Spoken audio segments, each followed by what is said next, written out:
There is no verse to this song, 'cause I don't want to wait a moment too long to say that I'd love to get you on a slow... I read a book once, Dune by Frank Herbert.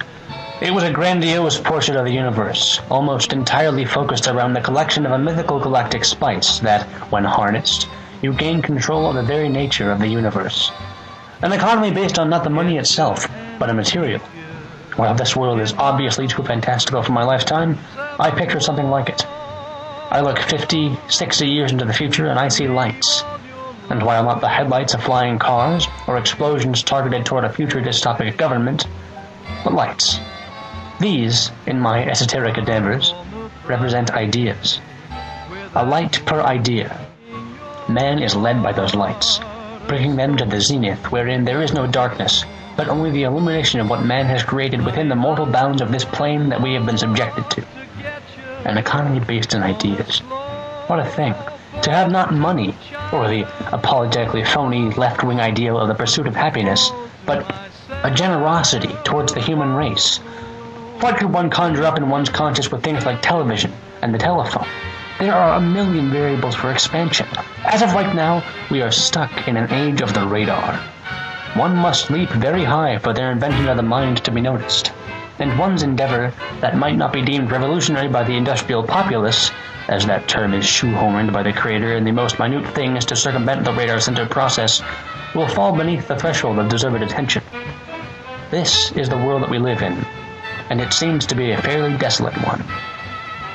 So for now, I will lift my glass to aspirations of those who have fallen and time unspent, the rest of my days experienced in harsh lament, to a new world that will go unseen by these eyes, held behind the glass of my own perspective, covered in the milky haze that cakes the sensory input that I was meant to enjoy most.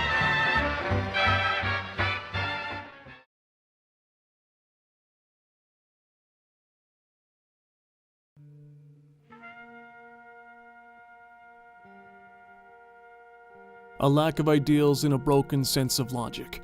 This is the world that we live in.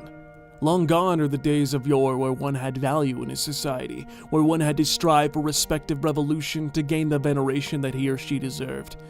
Anybody can do anything now. Want a decent, good amount of money? Build an app, come up with a new cup holder, write the next explosion-laden blockbuster and run to the bank with the other sodomites. These liberals sucking away at the bottom of any good Samaritan's feet like the leeches that they are. The politically correct barnacles placating at the starboard bow of the tanker that is driving us as a people. I've read books on Reagan. He was a good president. While the economic plan did keep people down, that was almost Darwinian. Eat or be eaten, right? That is the way of the world, and it always has been. So why should or would we allow a coalition of heart on the sleeve to crack the very foundation of our society? We are but men, mortal. We must act it. Live every day like it's our last. Take every step as an ailment that will befall us. These people have no mind separate from their heart, led by an unintelligent organ meant to keep us alive, but only half of us. I ask you, does the heart not grapple your soul? While we are stuck on this vast playground, we are ontological beings weighed down by our jackets of flesh, preventing us from rising about the zenith that we hath sadly reached. How is one to lift beyond the top when we are bound by such tight metallic strings? The very strings that the lute player in the Dark Ages played to tell a tale of a lost brother or a troubled folk artist whom can't see his future. Plucking the very resistance of one's bounds to express the anguish that one has felt throughout ages. There is a way though, but it is individual to the captor. I would attempt to express these methods if it would not be in vain. You must find the blades to set you free in order to begin the ascension. For that is the meaning of life. It is not the answer, but the solution to our very existence. This is how one may finally break the barrier. So, my friend, will you attempt such a feat like so many others? For one to reach this nirvana, it takes dedication. It takes dedication. A holy man.